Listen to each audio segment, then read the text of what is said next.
Hello everyone, it's TobyWan, and today I'm bringing you something a little different. Before I started this channel, I would always count myself lucky when I could find like a really good indie game or like lesser known game that's not, not like a AAA game that's very widely marketed. And I've realized now that I have this platform, which I show you guys the stupid stuff I play and talk about in my daily life, I actually can spread the word on these games that you might otherwise, maybe look at but not download just because you don't really know what it's about and haven't really heard of it. So in this new series, I'll be bringing you some indie games, and welcome to the first episode of Betcha Didn't Know. Now, Betcha Didn't Know about Lumo. Now, Lumo is the first game from developer AAA, and that's Canadian A, not A as in just the letter. And it puts you in the shoes of a boy that is going to the world's smallest retro gaming convention. There's literally like 4 games in this building, and you get sucked into a virtual world. Now, in this game, you have to complete puzzles, find collectibles, not get eaten by spiders. That part I don't like too much. That part's a little scary. I don't like spiders. And basically, the game doesn't give you a lot of hints. It just kind of gives you these individual rooms of puzzles, and you have to kind of take in your surroundings and figure out how to solve them. There's a lot of variety in the game, and I never found myself thinking, oh great, another one of these puzzles. I was always engaged throughout it. So let's take a deeper look at this game and see if I can convince you guys why I love it so much, and maybe why it'd be a good idea to check it out. Now, I said this game has collectibles, and I come from the mindset of like playing Banjo-Kazooie when I was younger. I freaking love collectibles as long as they're done correctly. And in this game, the collectibles are awesome. That you don't need them, at least I don't believe so, to beat the game, but they are just kind of hidden in random rooms, and you kind of have to just look a little deeper into the room, like take a better look at it. And it gives you these amazing gotcha moments where you can see, like after a while, what I show you here is that there is a collectible usually when you see a bookshelf that's really high up, if you're able to get on it, and it gives you a secret room. The moments where you notice this and you're like, oh, there's one, and you can go over there and it is actually there. Such a good feeling. Such a rewarding collectible to get. It's not just like a pain in the ass. It's a lot of fun to get.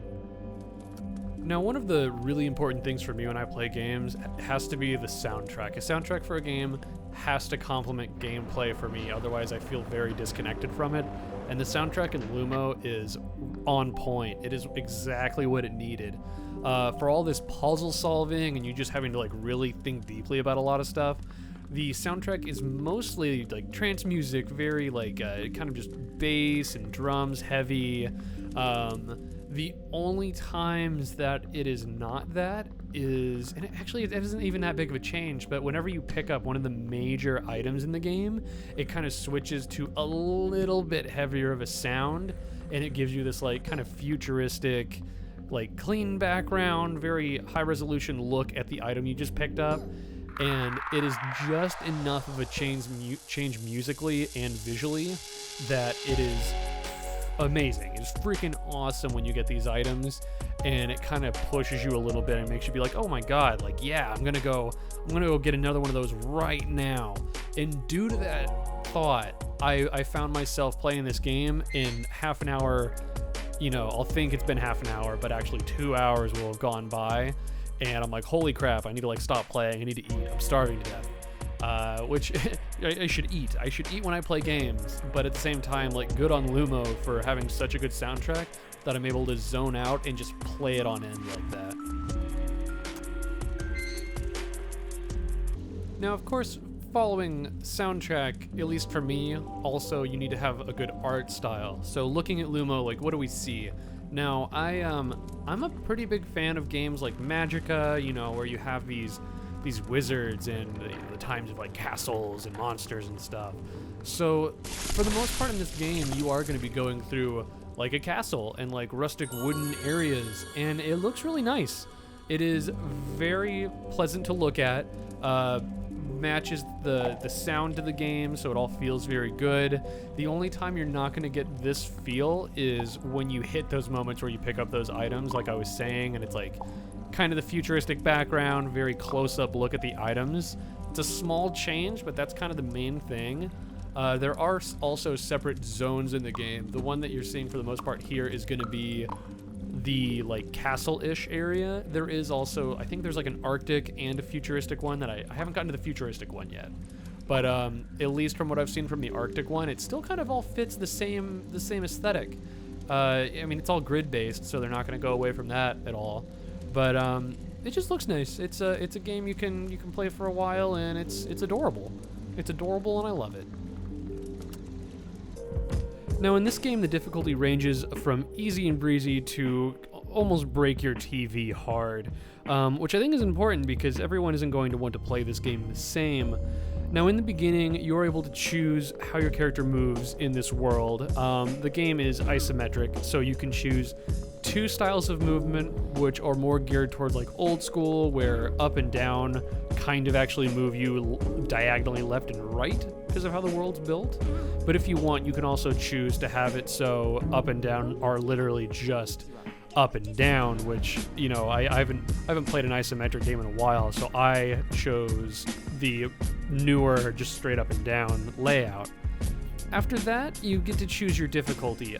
There are two, and it is night and day. The first one is more of just like an adventure and story way. You have unlimited lives, you can save whenever you want, and yeah, you just kind of go through the game and enjoy it. Now the other way is hard as nails. I believe it was you get 3 lives, and after that, your character's erased. Like, you have to start completely over, and that is definitely more geared towards if you're trying to do a challenge run of this game, which you probably won't want to do until you beat it once. And if you try it the first time, may God have mercy on your soul. I tried it when I first started it for this video, and got a few rooms in, ran out of lives, and had to restart all the way, and I was like, okay, maybe we don't do it that way. As far as negative comments I can think about this game, the only one that really stands out is the movement. Because of the isometric nature of the game, you are going to find yourself falling off of platforms and maybe not noticing where you need to go due to the view of it. For the easy mode of this game, that's really, you know, that doesn't really matter. If you fall from a really bad jump that you couldn't tell the distance, you're just going to respawn and it's going to be fine. But I can understand it being quite infuriating when you miss a jump due to like misjudged distance and you lose one of the 3 lives that you have. That's kind of the only thing I can think of. It's not really a big issue. It's not like game breaking. It's not really anything other than just difficulty.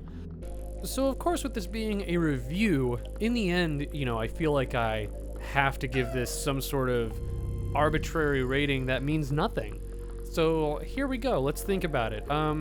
The only con I have with the game, like I just said, is the way you move can sometimes cause you to die. So in a harder difficulty, you might find yourself getting really pissed off. But if you're just playing it on adventure, then you don't care. It's like literally night and day. Great soundtrack, really gets you in the mood to solve some puzzles.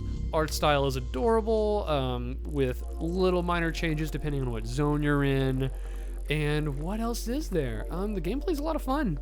It really, I guess, depends on if you like solving puzzles, but I think even if you're not really into it, this could be a great way to at least check it out, like this kind of gameplay, to see if it's what you like. I'm not a big fan of like point and click puzzles, but something like this where I can actually move around and investigate different areas of a level, it really speaks to me, and I had a lot of fun with it. So all that stuff bundled together into one package, if I was going to give it an arbitrary rating, I would have to say I give it 8 out of 10 TobyWans. That, you know what? That's going to be it. 8 out of 10 TobyWans for this game. Just really solid. I enjoyed the heck out of it, and I'm still playing it right now. Oh, not right this moment. I'm talking into a microphone. But I'm still playing it to this day. And at the time of making this video, I know you can get it on Steam and Xbox. If you have a PS4, though, currently it is one of the games of the month, so you can download it for free if you have a PS Plus account. So if you kind of saw this video and are thinking about it and you have a PS4, like, dude, straight up just download it, try it out. You don't like it, you lost nothing. But I think for the most part, it'll at least, you know, hopefully people find it kind of fun. And yeah, guys, I've been TobyWan. I hope you like this video. I hope you like this format. I'll probably do a few more of these, and if people like them, I'll keep it going. As always, like, comment, and subscribe, and have a good day. I will see you on the next one.